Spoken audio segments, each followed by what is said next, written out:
All right, what we're going to be talking about now is going to be the importance of learning how to play legato.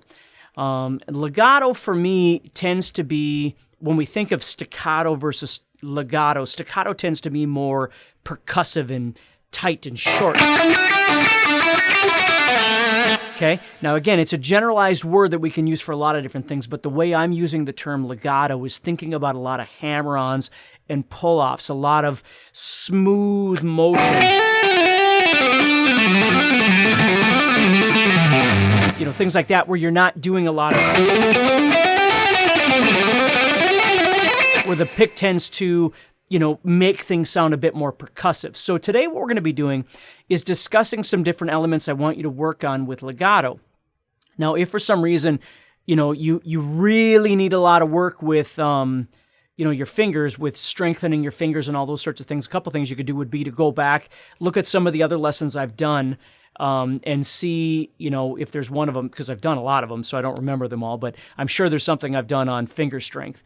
The other thing is that I've got a guitar course called Ultimate Practice Routine, and that would also, you know, cover a bunch of this sort of thing too if you need it. But let's just talk about a couple things. I want to show you more of the sort of Joe Satriani style of legato playing that sounds really, really nice. And basically what I've got here are 2 licks that I'm going to try and break down for you, and then you can learn those. Now, the first lick that I did was this one. There it is. Okay, now this one is an ascending lick that I'm doing, and I'm doing this in the key of G major or G Ionian, which would equate to A Dorian, if you know that, or E minor, E natural minor, if you know any of those things. And if you don't worry about it, okay? This thing I'm going to show you is going to work great in G major, if you're playing in G major. It's going to work great in A blues, and it's going to work great in anything metal that's in the key of E, okay? So this thing is kind of threefold. So what I'm doing here is this lick. I got to remember because I play it fast all the time. There we go. Now, what this is going to require is minimal amounts of picking. And again, I'm ascending. So what I'm doing here is I'm playing these notes. I'm playing 4, 5, 7 on the 4th string, 4, 5, 7 on the 3rd string, 5, 7, 8 on the 2nd, and 5, 7, 8 on the 1st. And then I'm sliding up to the 10th fret. Okay, so let me show you what the pattern is, and then let's talk about how this is a very realistic approach to how I would play a phrase where I'm utilizing elements of legato, which are hammer-on and pull-off, along with elements of picking, which is going to be different on the second lick that we're going to learn. So I'm going...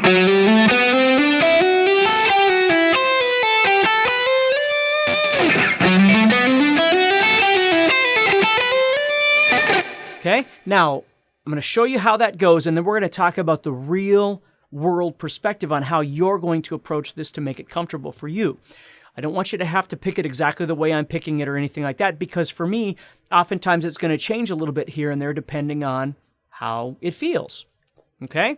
But here's what I'm doing. I'm going to play hammer-ons from 4, 5, and 7. So I'm picking the 4 and I'm hammering the 5 and the 7. Then I'm going to do the same thing on the 3rd string. Then I'm going to do the same thing on the 2nd string, but remember, we play 5, 7, 8 on the 2nd string.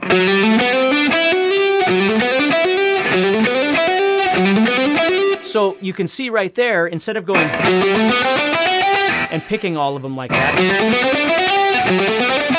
okay, what I'm looking for here is a bit smoother sound. So I'm picking one string, and then I'm hammering the next 2 notes. And the trick is to try and make them very even and very flowing as I play.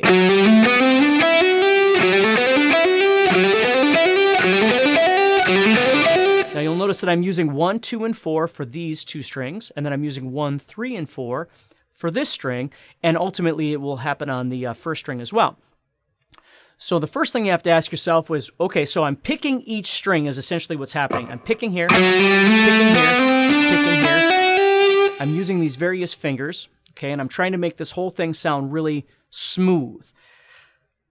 Now, you might not like the fingers that I'm using. You might decide you want to use this instead or something like that. And again, that's okay. You have to figure out what makes the most sense for you when you play.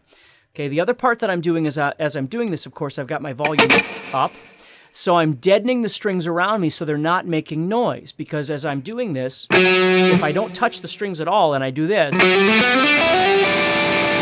all of this is going to start making noise. So I have to touch everything that I'm not playing. So each time I play, each time I move to another string, I'm touching those strings that I'm no longer playing, and I'm deadening them out. See how my hand kind of keeps lowering down so I can touch those strings and deaden them. Because I want to keep this nice and clean as I play. Okay, now the next part I'm going to connect to the first string on the first, or a fifth fret, excuse me. Okay, and then what I'm going to do is I'm going to go back to the second string with some pull-offs. So I'm going to do 8, 7, 5 as pull-offs. So I'm going to pick the 8 and then pull off the 7 and the 5. Now, for me, when I do that, I actually hit the second string with an upstroke. Okay, because I went down on the first string, on the fifth fret, excuse me. So I go up on the second string. Now again, that doesn't mean you have to do it that way. It just means I'm showing you how I tend to play this. See, that way, when I play this, I got to get my hair out of my face here. As I play this first string, fifth fret, the problem's with hair, right? The first string, first fret, or fifth fret here, I play that with a down, and then I want to go right back to this 8. Well, I don't want to take the time to play it as a down and then another down. I want to just hit it and come back up again. That's why I play it with an upstroke. Okay, but if it's uncomfortable for you, don't worry about it, all right? Just have some fun with it.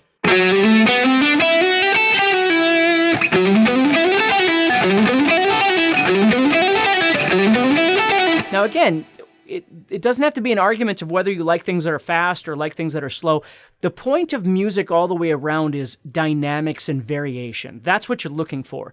If everything you play is always the same notes and the same chords and the same speed and the same dynamic, you know, loudness and softness and all that sort of thing, everything just gets to be very predictable and boring for you and for your listeners. So, you know, my journey of being a player and being a teacher isn't to try and make every player out to be fast or to be the most knowledgeable. It's just finding where you exist in this whole, you know, guitar playing world and making something that's awesome for you. But there's no doubt to be able to make a variety of different licks when you're playing. You know, if everything that you do is that speed and you never get to kick into high gear, it's like getting in a vehicle and, you know, pressing the gas pedal down and just taking off. There's something exhilarating about that. It doesn't mean people drive that way all the time, or should anyway. You know, I had a buddy of mine that just recently came over, and he has a Corvette, so we went out on this country road and he just buckled down on it. And of course, his car does what my car does not. So, you know, it's pretty exhilarating. You wouldn't do that all the time. You know, you wouldn't do that in the middle of the town or something like that. But it's kind of a neat thing. And the cool thing about these legato ideas are that you can build them up to something that is different than you might normally do. So again, if I play this slow, that's all I'm doing. It's just through repetition of practice and connection and strength, of course, that I can make this sound maybe more interesting than it would be if I was playing it slow. So the big connectors for me are the fact that I've got to hit that note on each subsequent string. Especially those two right there. Sorry. Now, I've been doing hammer-on and pull-off exercises and all those sorts of things for many years, so my fingers are quite strong when it comes to this stuff. You might need to develop those a little bit to be able to execute something like this. So let's keep going. I've just done...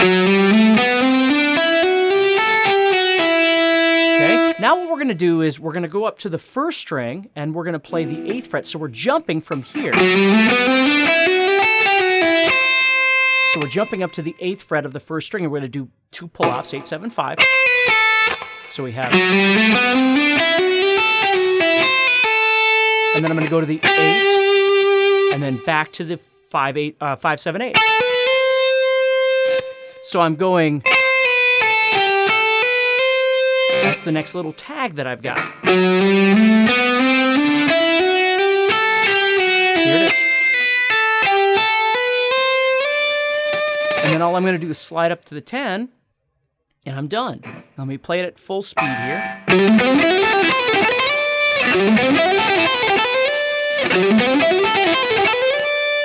Okay? Now, that's the idea. That's the kind of this Joe Satriani free-floating legato style lick moving through here.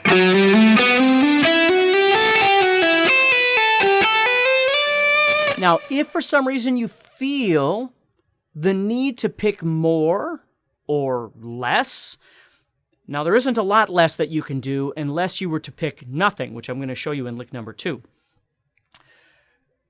It's entirely up to you. I'm just showing you that as a platform, I could simply pluck each string once to start the string to vibrate.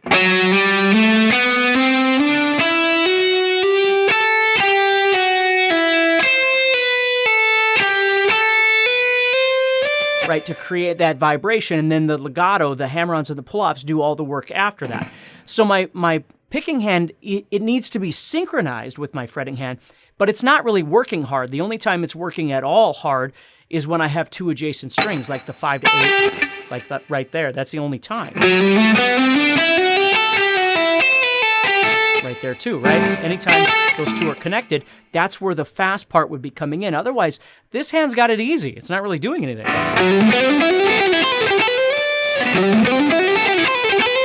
So that's how that lick would work. And again, I'm keeping all the other strings quiet as I'm doing this, so that way you're only hearing the one string that I want you to. Now the next little thing that I'm going to do, part 2 of this lick starts up here and goes... Okay, and again, whatever variation of this. Okay, now, what you'll notice here is the only time I'm actually picking is to pick the very first note to get this whole thing started. And then the entire rest of it, I'm not even using this hand. You see? So that's a very, again, Joe Satriani-ish sort of kind of lick. Okay? So let's look at part 2 now. So what I'm doing here is I'm playing 10, 8, 7, 10, 8, 7. Then I'm going to move back where I was before and play 8, 7, 5, 7, 5, 4, 7, 5, 4. So I'm right back where I started from. And then I'm going to end with 7, 5, 3, 7, 5, 3. Okay, so I've got 10, 8, 7 up on top. Then I scoot down, I play 8, 7, 5, 7, 5, 4, 7, 5, 4. So I'm back where I kind of started from. And then I end with 7, 5, 3, 7, 5, 3, which is all creating what we refer to as the G major scale, or the G Ionian mode. That's what I'm doing here. Okay, so what I'm going to do here is play these. Now, to show you the difference here is I'm not picking that second string. I'm actually just hammering it with my pinky to get the string to vibrate.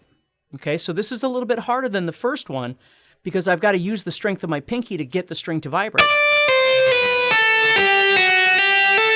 And then what I'm going to do is I'm just going to head back up 7, 8, 10. So it looks like this. And what I want you to think about is how, again, it's not an 8th note or 16th note kind of thing.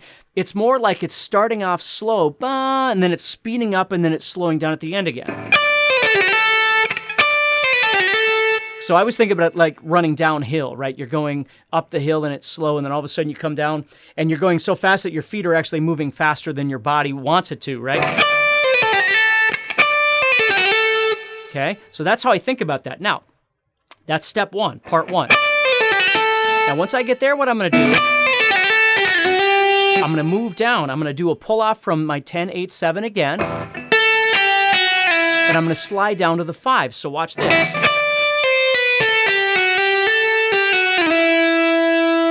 Okay. Now, once I get to this 5, I'm going to go back up to the 7 and the 8 like this. So it looks like this.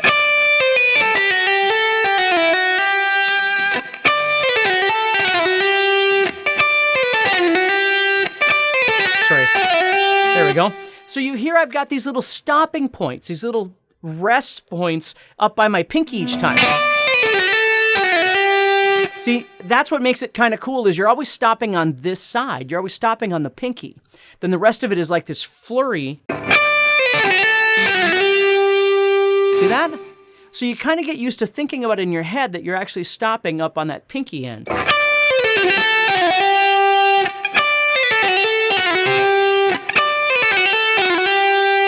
You see?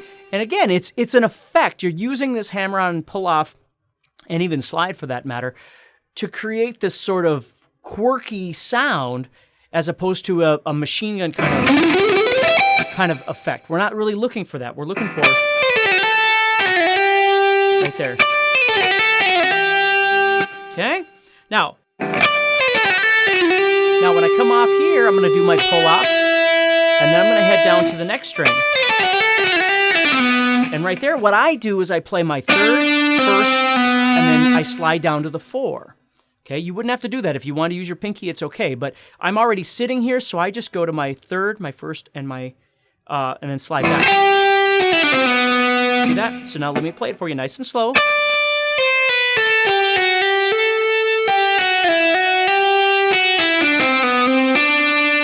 And see, I'm doing it again. I'm stopping right here. Okay, so every time so far. See that?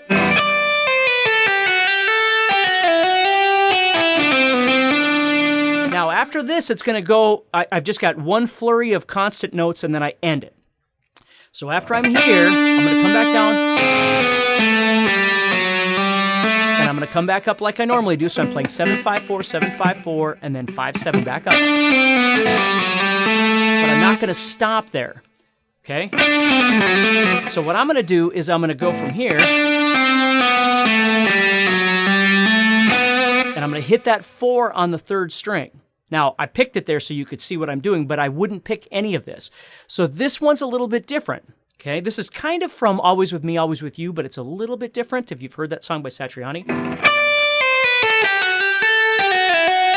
here we go.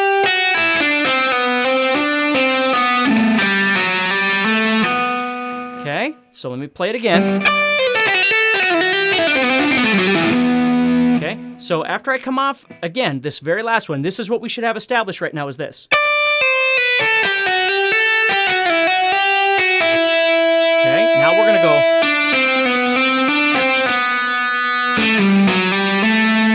So we have 7-5-4, 5-7-5-4, 7-5-4, 5-7, back up to this 4. I'm not trying to be complicating. I'm just showing you what's coming out of my fingers. If you wanted to change this a little bit, you certainly could. Okay? So here's what we got so far. Now here comes the next part. Right? Gotta hit that 4 there. And then all I'm going to do from here is just roll down 7-5-4, 7-5-3, 7-5-3. I'm done. So if you think about it, it's really 3 parts. Part 1, Part 2, which might be the hardest part, and then Part 3. Now again, if I'm picking it right now, it's because I'm trying to teach it to you, so I'm going slower, so I need to have each string kind of vibrating. If I was going faster, I wouldn't be picking those. Part 1, Part 2, Part 3. So let me put it all together.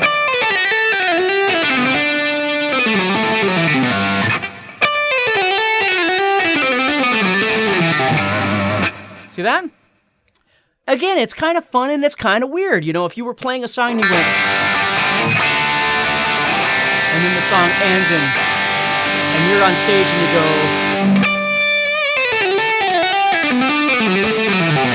or whatever, right? However you want to do it. The point is, you'll notice whenever I want to stop, I'm stopping on the pinky, right? If I go,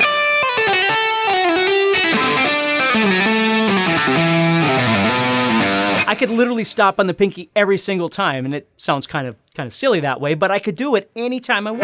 The pattern is, it's literally just coming down the G major scale. But I'm just wrapping back up.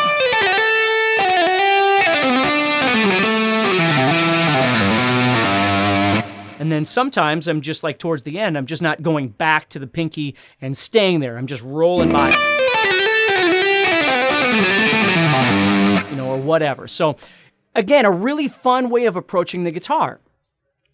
It sounds different. It's a little bit unique. And again, it always reminds me of Satriani. Satriani was most certainly one of my heroes growing up because I always liked this part of his playing. I always thought he did a great job of kind of melding blues elements with cool rock elements with great trickery. So if I put these two licks together, I get this. Sorry.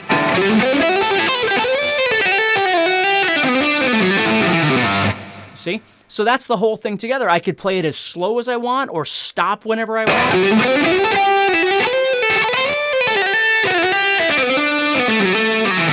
You know, I could do whatever I want, and that's the point, is as I'm playing it for you, I'm playing it more organically. I see the pattern, but then I just kind of explore.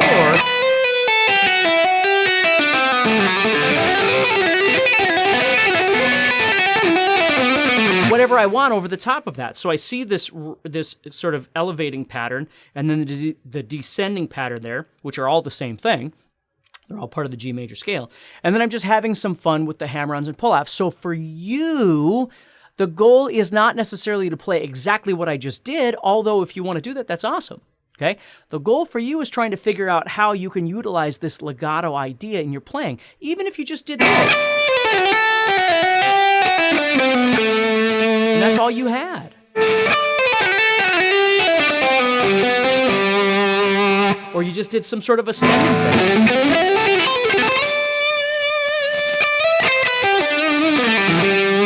And then went into whatever you like after that. Okay? So remember, it isn't about the lick necessarily, although the learning how to do this might be really fun for you.